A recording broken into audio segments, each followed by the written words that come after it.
So one of the things we learned from the citizens of Edmonton in public forums and discussion was that they believe an important concept for the future of growth of Edmonton and the identity of Edmonton is this idea of connectedness. They'd like to be connected to nature, they'd like to be connected to their history, they'd like to be connected to economic growth opportunities, and they'd like to be connected to their community and to other communities around them. The north was opened up through the waterways, but when they opened up the Blackfoot Shield and planes started going up, it was a whole new world. You know, one of the most amazing things about the airport lands is the legacy of bush pilot history. In many ways, the bush pilot evolved from that particular airport.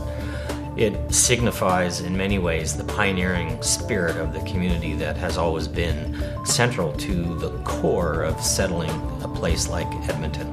One of the most important aspects of the airport land site, of course, is its history. Just about every decision that we've made in our plan is related in one way or another to that history, which really becomes the soul of the entire property. So it's reflected in the runways, which we are retaining, the open spaces between them, and the network of buildings and streets that fill the various aspects of the site.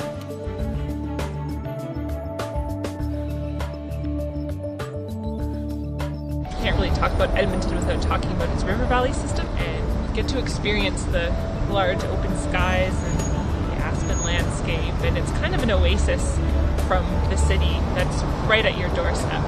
A part of the idea of connecticity is that we're creating a park that's a part of the larger city's park system through greenways that would connect up through the communities as a major loop from river to river.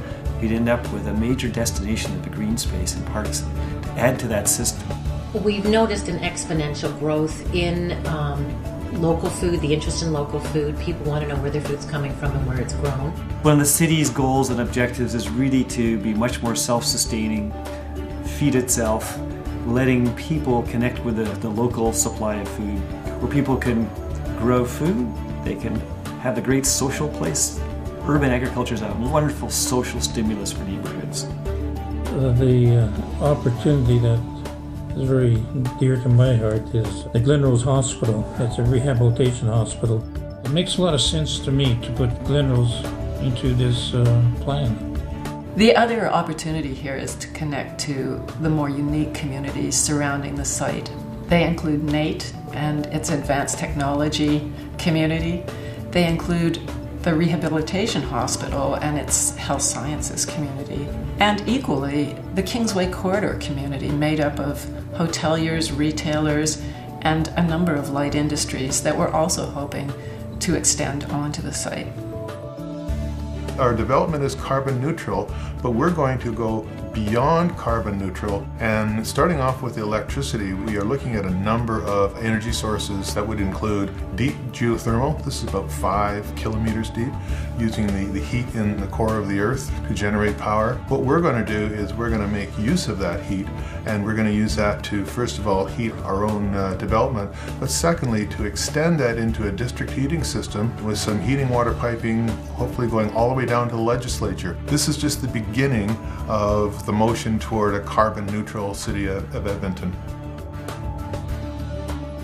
We have the people, we have the artists, we have all of the youthful energy with the training institutions of the University of Alberta, Grant MacEwan, NATE. We have all these young energies coming out, excited, and yet we have not the venues that we need to support them.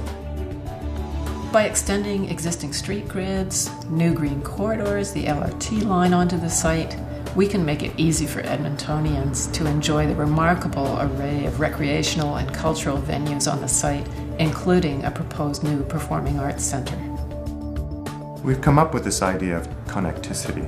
It's just a name, but it's meant to represent this idea of connection to nature, history, economic opportunity, and adjacent communities.